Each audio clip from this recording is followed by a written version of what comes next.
Man, this is quite late, as you can tell. Just got off a call with my client, or my new client, Annette. We're currently building out her online coaching program. If you don't know already, this is part of a series that I'm doing where I'm literally just documenting me building out a client's coaching business. Her goal, Annette's goal, is to get to $10,000 a month with her coaching business. And this is part four of no, it won't be part four. It'll be either part three or part four. You can tell it's you can tell it's late by how my brain isn't functioning right now. But yeah, essentially we just got off a call where we just were building out her ideal client profile. And I thought it would be useful for people, following along with the series, or, wanting to know what it takes to build out a coaching program properly, or coaching offer properly. What it looks like to actually do market research and build a hypothesis and then base your market research and your messaging around that hypothesis. So yeah, I just will share the recording from that call that I had with Annette. I think it's a really, really useful call, to be fair. And yeah, I hope you guys enjoy. So, this is essentially me kind of trying to understand it from your perspective, and then also chiming in where I can to kind of give my professional advice or professional opinion around what I think would be best for a high ticket offer or high ticket program, and probably what is going to be the most profitable and easiest to sell in terms of the market. So yeah, first things first, obviously, if we're selling high ticket, we want to sell to people that actually can afford it. So, when looking at your kind of market in terms of nurses, people that are looking to get into these roles, who do you feel like, in terms of demographic, are able to pay the most money? In terms of, I guess, what I've been, and again, I haven't had a major strategy, but I feel like in my mind it would be female, fairly senior nurses, not like I've thought, there's obviously a whole massive market of new grads coming in, but to be honest, at that point you're just starting out and poor, and you probably just want to get through your grad years. So I've sort of I'm not excluded those people, but I feel like I'm going for those. And I guess not female. I guess it doesn't matter. I mean, it's a female-dominated profession, right? So, but my clients have been female. Most of my, I would say, interest is from females. Okay. And I feel like they're probably the most interested, and without sounding like sexist or awful. No, that's not a problem. Yeah, no, that's totally but fine. without sounding that way. Yeah, that's fine. Males in this profession, in this profession, kind of, because they are really in the minority, often have no issues progressing, right? And I think they just have a different mindset. So I don't feel like they'd be my main client, and that's totally fine. Just what you find. They have this confidence and this different mindset, and I think there's less of them, and that's great. That's totally fine. Like if like, this is not about trying to serve everyone. Like, we want to we're speaking to the people that we're gonna get into that, obviously, but obviously to touch on it quickly, we want to speak to the people that are going to have the most impact in terms of what we can do to help them, right?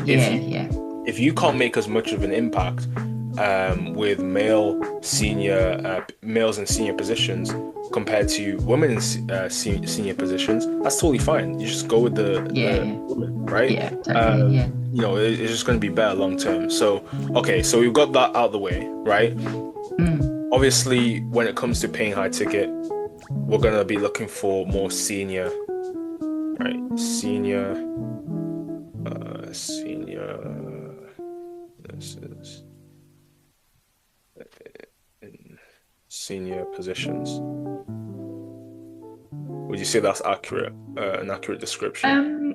Like mid-senior, like I'm not really, I don't feel like my expertise or experience, like I wouldn't feel very authentic Okay. targeting people wanting to get into like director level Right, right, positions. right. That's I fine. would be looking at that kind of mid-level, like in the UK, if you were looking at Hmm. like NHS bands, it would be like that. They've been in the band five, but like which is just like a, you know, a ward nurse or whatever. They've been there, they've either been there for a long time Yeah. or they're like a band six and they're wanting to jump up to the seven. So seven is your like, you know, Okay. junior management, like Yeah. lower, like ward manager type thing, and Uh-huh. nurse specialist. Like I'm looking at that because that's where there's this big bottleneck of hundreds of band five and band six people trying to get into these band Right, seven kind of right. positions, and there's like one position and 50 people applying. Where, you know, so that's what I would be, Mm. that's what I'm always kind of aiming Okay. for, and that's what I resonate with. That's where I've been. Looking into listen into level positions. Okay. Cool. And typically, how much are these people making in these mid-senior positions? So in Australia, and again, like, you know, I do have a few, like a fair few followers in the UK, Huh? being that I'm from there and I did Right. nurse there, but so significantly different between those two countries. So here they'd be on Australian sort of about 85, actually probably more than that, about 90 to 100k Australian. 90 to 100 Um, Australian AUD. Okay. All right. and like looking to move up to that like 120 plus kind of level. I mean, some of them actually might be on a touch less because I'm actually more talking Queensland there, and Queensland is the highest. So like across the country, because it's states, it is a bit different. So Okay. probably more accurate would be like 75 to 95, I guess, average Okay. here. 75 to 95k AUD, looking to 120k plus level. Okay, nice. So we understand what type of person, in a base sense of the word, like we're looking for. So nurses in mid-senior positions actively looking to ascend to high-level positions, making between 75 to 95k AUD and looking to move up to 120k plus level, right? Simple stuff. Typically, when we're looking at just starting out a new offer or coaching offer, right? We don't want to go too broad in the sense of going for people that are not actively looking for a solution, right? Yeah. Even though, like, because the way that we look at it is there is symptom aware, right? Hmm. So for example, they might want to make more money, right, as a nurse, Mm. right? They don't know how they're gonna do it, but they just want to make more money, right? Mm. Then some people they move on to being problem aware, right? Yes. So they realize that, the reason why they're not making enough money as a nurse is because they either don't have, maybe I don't know this, I don't know how accurate this is, but maybe they don't have enough skill, Mm. or they don't have Mm. enough experience with going after these high level roles, right? Mm. That's being problem aware. Now the highest level is also being solution aware, right? They know Hmm. that the reason why they aren't in these high level positions is because they don't have the skills or whatnot, but they also realize that the way that they're going to get there, or the way they're going to overcome this obstacle, is by getting the right type of help, or maybe the right type of coaching to achieve that goal. And typically, when we're starting out, or building out a new kind of coaching offer, we want to go for people that are between problem and solution aware, because those are going to be the Yeah. easiest people to just get over the line. Even though that market is typically a lot smaller than a broader one, where it's like, people are more symptom aware, it's a lot harder to convince people that are symptom aware that they need the solution, because they also have to Mm. be in problem aware. That's typically something Yeah. that we go after once we've proven an offer inside of the problem aware and solution aware audience. If we want to really scale to that next level. But for right now, this is a good spot that we're in. Okay, so Okay. this type of person, but now we need to go even deeper, right? Because it's not going to be enough to just go after this. We also No. need to find the type of person that is going to be in the most amount of pain due to not achieving the results that you offer. Okay, so out of the people that are like mid senior position who are looking to ascend to these higher level positions, right?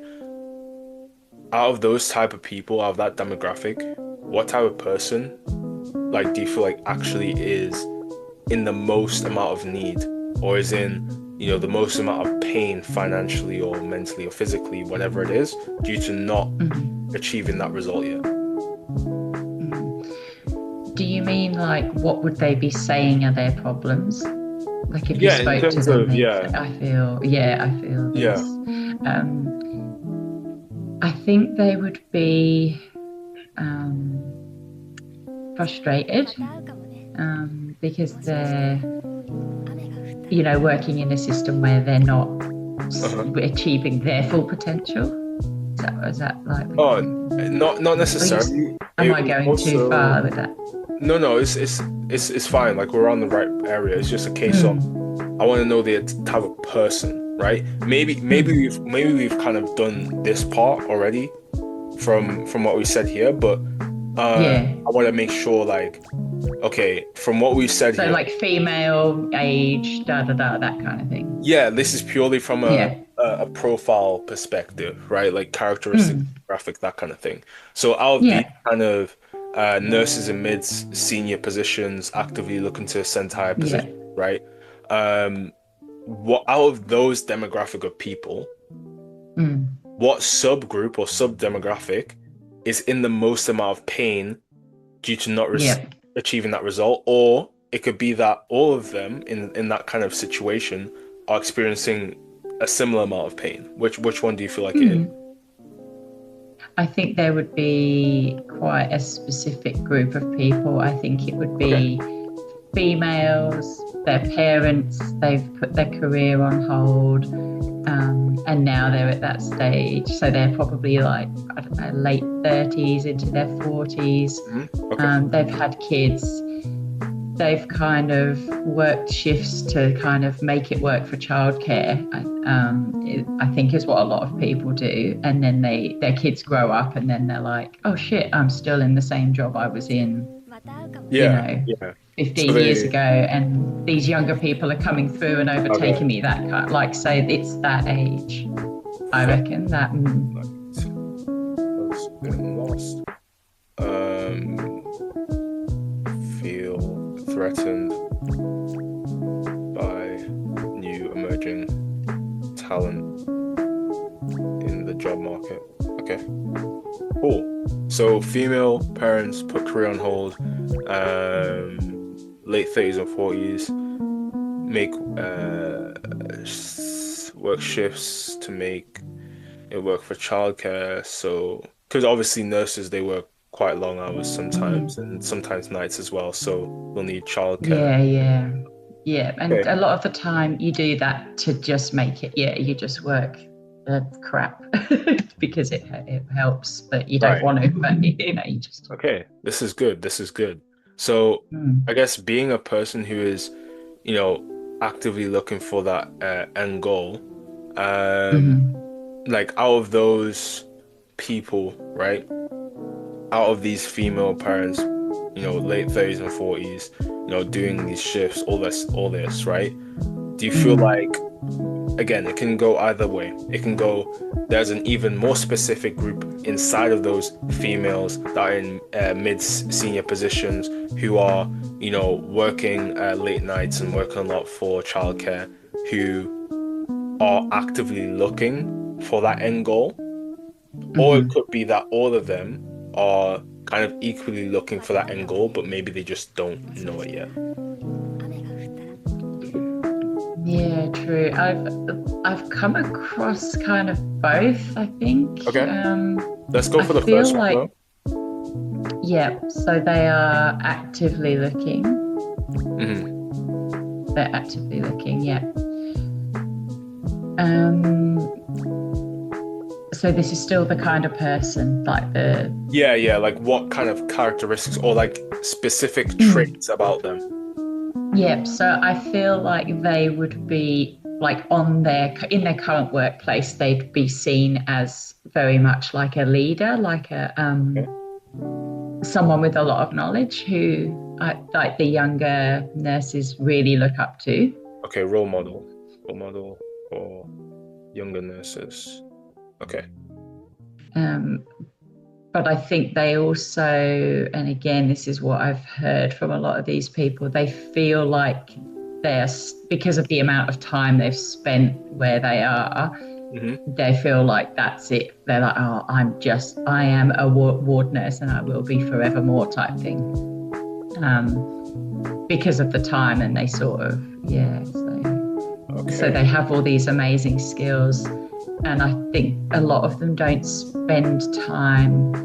You know, what happens is I'll talk to them and I'll say, right, what have you done that's, you know, that we can showcase on your resume or whatever. And they're like, oh, not really much. But then when you really dig, they've actually done loads. They just haven't seen it as important. So it's like they do all this great stuff, but they don't really document it, record it, you know, and then they just think, oh, I can't really move forward. So. Okay, nice. This is good stuff. All right, so they haven't really felt seen or documented their progression, talent. All right, this is really good. Okay, so we've got good stuff going on right now. So next thing is, out of these people, right? Because now we've got a good like profile so far, but let's dig even deeper and let's see out of these type of people that are, you know, female nurses in mid-senior positions.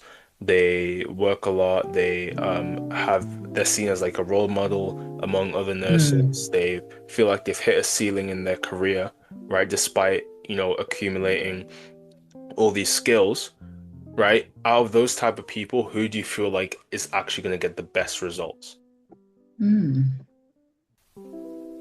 while working with you? Maybe they're sorry, go ahead. Sorry, I'll cut you off there. No, go. No, you go. Sorry. Yeah, I was just kind of like giving you maybe suggestions, like maybe how long you've been a nurse, maybe, you know, what type of work they do in their role. Like maybe I was just giving some suggestions. Oh yeah. I think they would definitely have been in nursing more than 15 years, I would say.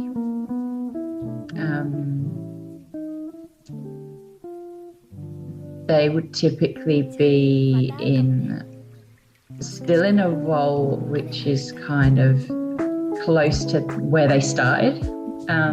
So like when I was talking about the bands, like, you know, when you work through the bands, there's little rungs on the ladder, so they're at the top of that.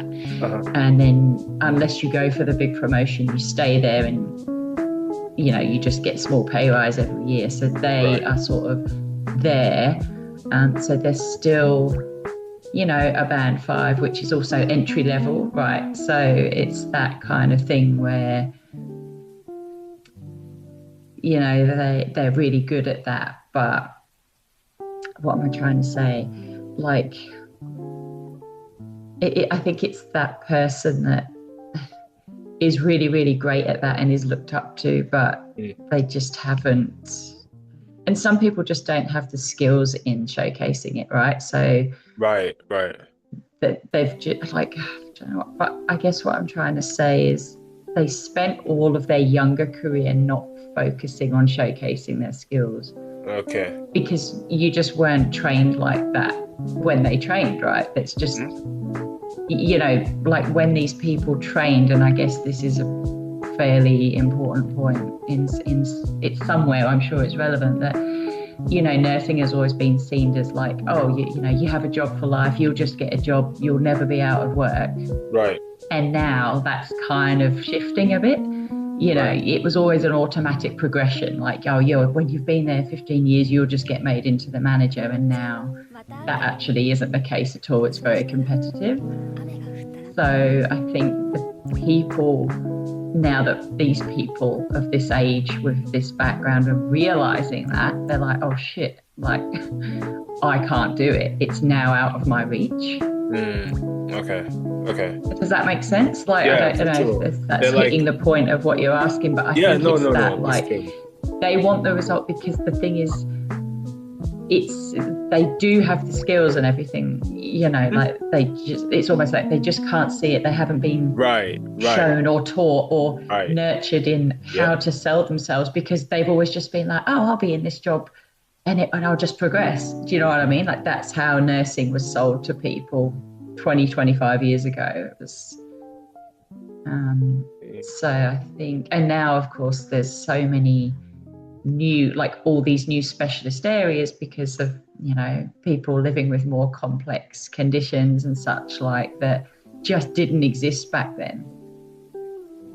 So I think, there's all this great opportunity that wasn't there, and now they're kind of like, how do I get into that? Yeah. Okay. So I guess from what you said, those type of people are going to be people that have, or nurses that have spent, a long time in the field, have spent a long time in the industry, and they've acquired a ton of skills and experience, and spent a lot of time in more leadership positions, right? In the sense of the term, but like in terms of progressing to more roles that are like going to compensate them for their skills and experience, they just either haven't been taught, haven't been shown, or just can't imagine being in that position. Would you say that's accurate? Absolutely. Right. They can't imagine. Yeah. Okay, that makes a lot of sense. Okay, that's good. So I guess being a person that matches your values, I guess, like for some people, just to give context, that can be like, gender, obviously female for you. This can be like religion, this can be like occupation, obviously for you as nurses, or it can be like stuff like marital status, like whether they have kids or not. So in your opinion, like, are there anything else apart from what we spoke about just now, like apart from them being female parents,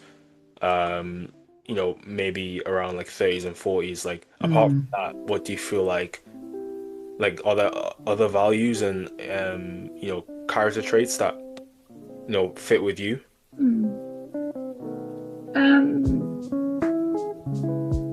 I think in terms of the demographic, we've kind of hit it there. I don't think marital status, I think, because nurse, again, and it's different across countries, but I think, married or not, but yeah, they earn pretty good money, so I wouldn't be too worried about that. I feel like in terms of, do you mean in terms of like personal values? Like, yeah, like typically when they like values, for some people I've worked with in the past, like it could be like their religion, it could be like because some people, for example, like they only work with like Christian men, for example, or Muslim women, or married or married women, like if that, like in that sense of the term. But I kind of hit a few points in terms of like character traits already, so just trying to see if there are character traits that you wanted to personally work with, or you feel like would get the best results. In terms of those kinds of things, I'd say not. Like, I feel like we've got it. Religion, I wouldn't. And for me personally, it's more just about, I guess, in terms of values, being passionate. Most of the people I speak to they're passionate about something, right? And what happens a lot is they can see something that's what's triggering them to progress. A lot of the time is that there's a change they want to see, not just in themselves, but at work, that they can't make in their current position. Do you know what I mean? So that's just the main thing you see is, well, I'm stuck here and I can't do anything about it. So I spoke to someone just the other day who, was acting as a manager and then didn't go for the permanent job. And then some other manager came in and it's totally horrible. And it's like, oh God, like, Yeah. and she didn't want the job at the time, but now she's like, why didn't I do it? It's that kind of, I think a lot of the time these people see that things are changing, right? And Right. they're Right. like, now I need, so they are nursing, like just as an aside, nursing can be quite toxic, which is just Okay. really a shame and very surprising to a lot of people, but it can be Uh-huh. quite toxic. So lots of people coming in and it is starting to be a bit more cutthroat. And I think people who want to progress struggle with that and sort of want to keep it like, let's be compassionate, let's be actually good clinicians and, kind and professional and all those kinds of things. Whereas, and it's not to slam younger people, but I just think that the generational divide is that younger people just have just been trained to go for things more. They're like, if you want it, you just go get it, that kind Yeah. of thing. And Yeah. Oh, our okay. people of like my age and this age, Yeah.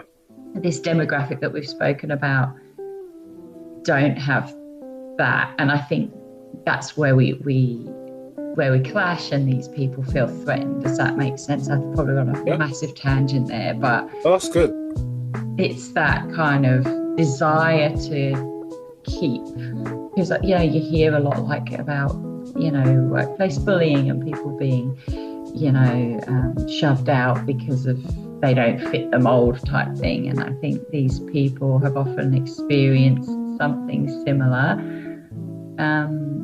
And I think at that point, you either leave the profession or you dig your heels in and say, I want to make a change. And I'm that person. Like I have done that. I've had to dig my heels in and say, like, this isn't acceptable. Right. Right. And so I guess coming from a personal experience, it is that kind of, there's that clash. And like I say, like some of my friends talk about the younger people, go, God, I wish I had that kind of mentality. But Right. Right. I guess the point is, you don't have to change. That's what I say to people, like, you don't have to become toxic and it's not to say they're all toxic and horrible, like young people, like definitely not saying that. But do you know what I mean? Like people feel like they either have to change who they are to progress or they leave. And what I try and say to people is that's actually not the case. You just need to show your compassion, determination, perseverance, resilience, all those kinds of things when you're applying for jobs. Okay. Nice. That All right, makes sense. that's good. That's good. No, that's really, really good. I think we have a good like hypothesis right here. It's really Mm. well knit. It's really detailed as well, which is good. Mm. So yeah, so just to summarize, what it looks like is your ICP or ideal client profile is going to be nurses in mid-senior positions who are actively looking to ascend to high-level positions. They're typically making between 75 to 95 95k AUD a year and looking to move up to 120k plus a year levels, right? And then they are usually people that are in they're usually people that are females, parents, but they kind of have their career on hold or they're either working a lot or whatever it is. They're usually in their late 30s or 40s, work shifts to, pay for stuff like childcare and stuff like that. Feel like time has been lost, maybe feel a little bit threatened by new emerging talent in the job market. By the way, if you feel like anything needs to be changed or like Sure. updated or whatever, just chime in. Yeah. Typically used to being leaders in their workspace, role models for younger nurses. They feel like they've hit a ceiling with their career despite the skills they've accumulated. They feel like they haven't really been seen or they haven't really documented their progress or talent. They've been nursing for at least 15 years. They're still in a role that is close to where they started despite their experience, maybe entry level, or whatever it is, like band five, like you said. Maybe they spent their younger career not showcasing their skills because maybe they just weren't taught it. They aren't as aware of the shift in nursing as an industry, how competitive and progressive it's become. they've been taught to think that there's no need to progress in their career as much as maybe the younger nurses that are coming through. And then they desire, or the values that they have really are a desire to change in their life. They don't really like the struggle or the toxic culture that can be prevalent in the nursing industry nowadays, and they don't really mesh well with the younger, like go-getter type mentality, or like just keep Mm. going or just keep progressing. They don't want to have to change who they are to succeed, essentially. So, would you say Yeah. all that is accurate, or like would there be stuff you would add? No, I think that's really accurate. Yeah, no, Okay, that sounds really good. Yeah. perfect, perfect. So, oh, one last thing I want to ask is around like Mm. the actual geographical location. I personally feel like just off of instinct, um, targeting people in Australia, Hmm. like initially is going to be the easiest thing to do.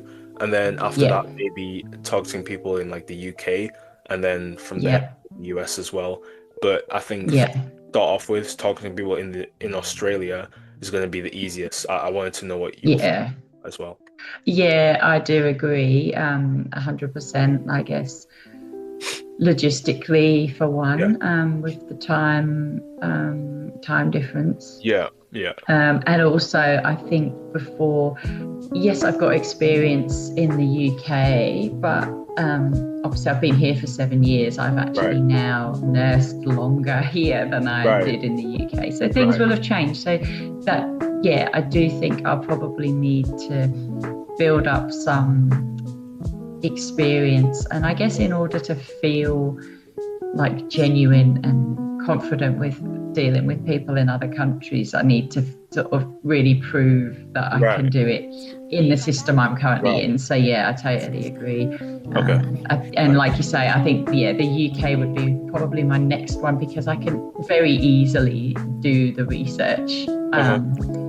Into the like into looking at the UK, and again yeah the US would be, God, that would be another kettle of fish altogether, but Yeah, yeah, for sure.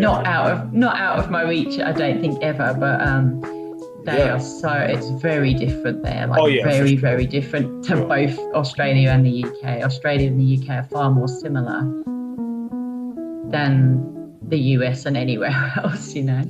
Yeah, for sure. Obviously it's probably a long way away, but I potentially totally. it could be something to look into, just from experience with other offers, like just speaking to people, Hmm. like not directly work with nurses, but like people get on close with them, like the medical like system over there in the US is very like it's very well structured in a way where it's like very progressive in that way. Um, Oh yeah, yeah. could end up making a lot. So it could be something to look into in the Yeah, 100%. Yeah. far future, but definitely something to think about. Um, Mm. but yeah, I think this is good. I'll just put like geography, Australia. Okay. So we've Probably got lump New Zealand in as well, but I okay, mean, cool. there's like not many people, but I think the systems are very similar. Uh-huh. There's a lot of Kiwis come to Australia, so I Right. guess Okay, that's good. That's good. that's probably helpful. All right, perfect, perfect. So we've got a good profile going here. What we're basically gonna do from here, this is where like the magic starts essentially because we're now going to we're gonna basically gear all the marketing, all the messaging, everything like that towards this type of person, right? Yeah. And when it comes to the market research and actually carrying it out, when I'm doing like the story polls, I'm doing the DMs, potentially we could even get on a few calls with some people, right? We're taking Mm. all of that data and we're putting it into an ICP sheet, or what I like to call an ICP sheet. So, for Mm. example, here's one that I have for one of my clients, Anya. This is a massive sheet, and it has a ton of data Mm. around who they are, right? What their hobbies are, what they do for work.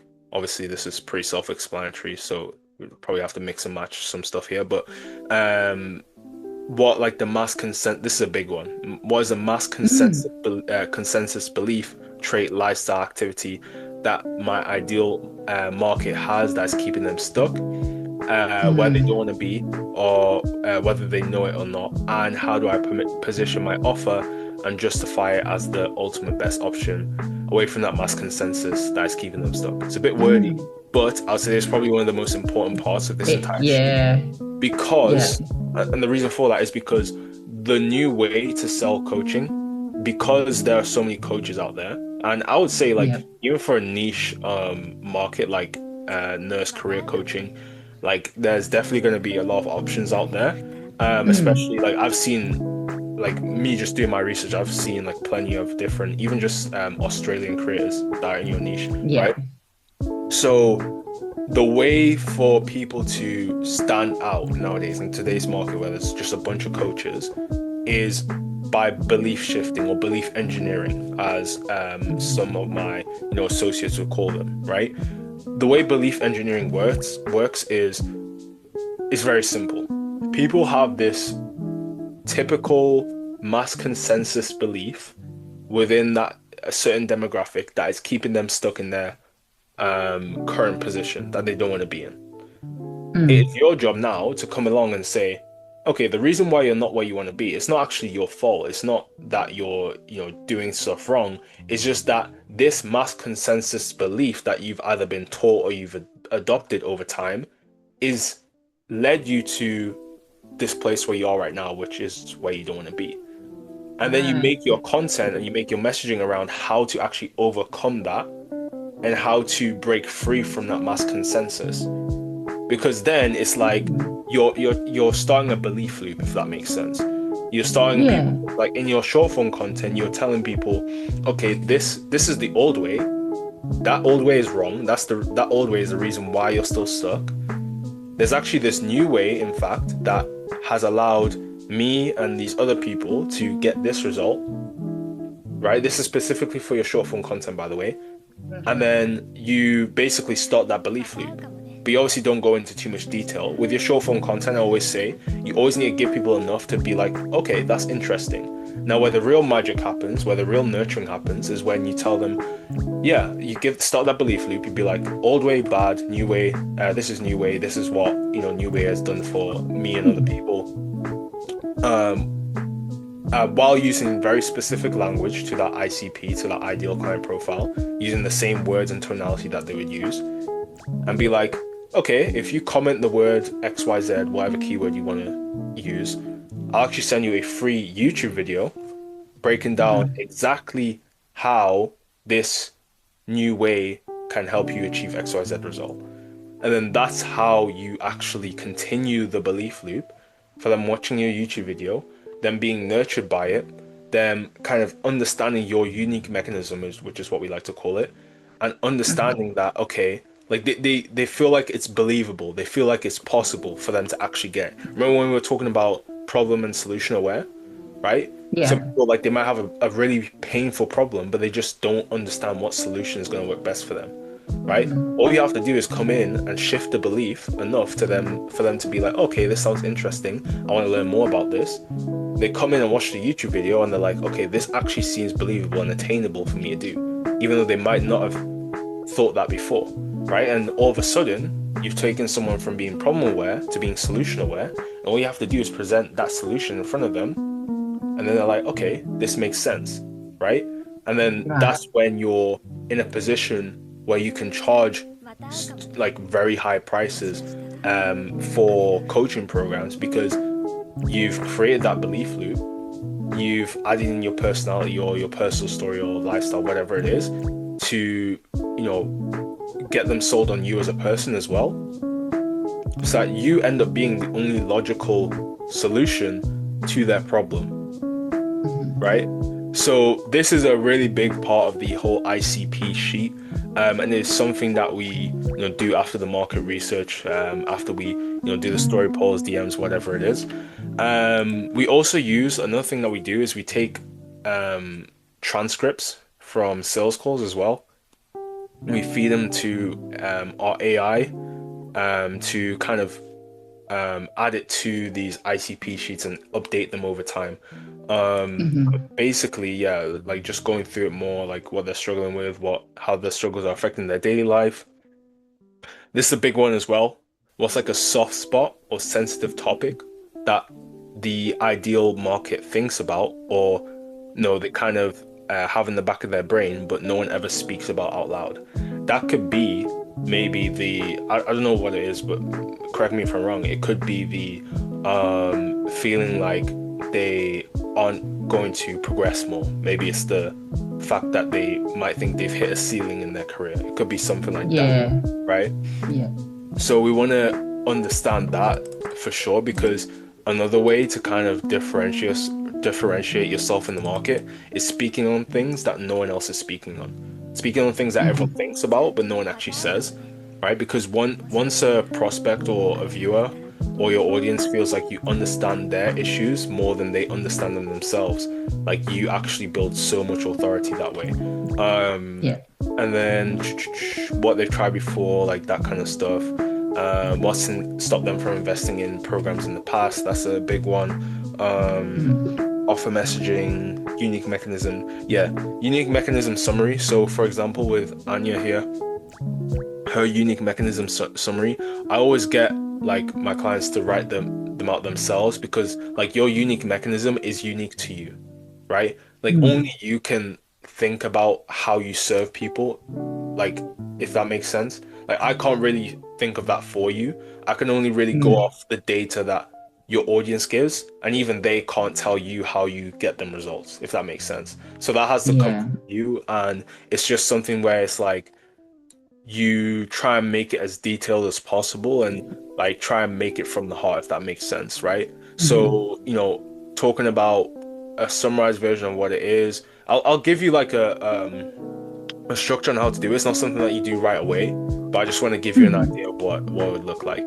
Um, Unfair advantages that you have compared to everyone else in your market, content ideology. Like this is some really like in-depth stuff, like even the exact words and tonality that people use, right? All this stuff is really, really just kept in this place as like a central hub, so that whenever Yeah. we have Right. like content that we need a script, whenever we have like a VSL or a certain like marketing campaign that we need to manage, like that's all gonna be like that's basically run by this sheet right here. It's like the heart of the entire system, because Okay. we can have really good ad ad metrics. We could have really good, copywriters. We could have really good appointment sets, whatever it is. Have really good salespeople, all that stuff, right? But if the messaging isn't on point, then you're basically like shoving, basically just pissing money away. Like that's all it is, Yeah. right? Because it's not going to land the way it should.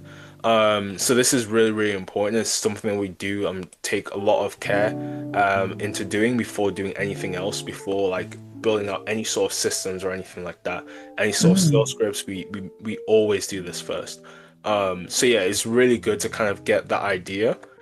And it was really good to kind of speak about this as well, because it really gives me a good idea of Yeah.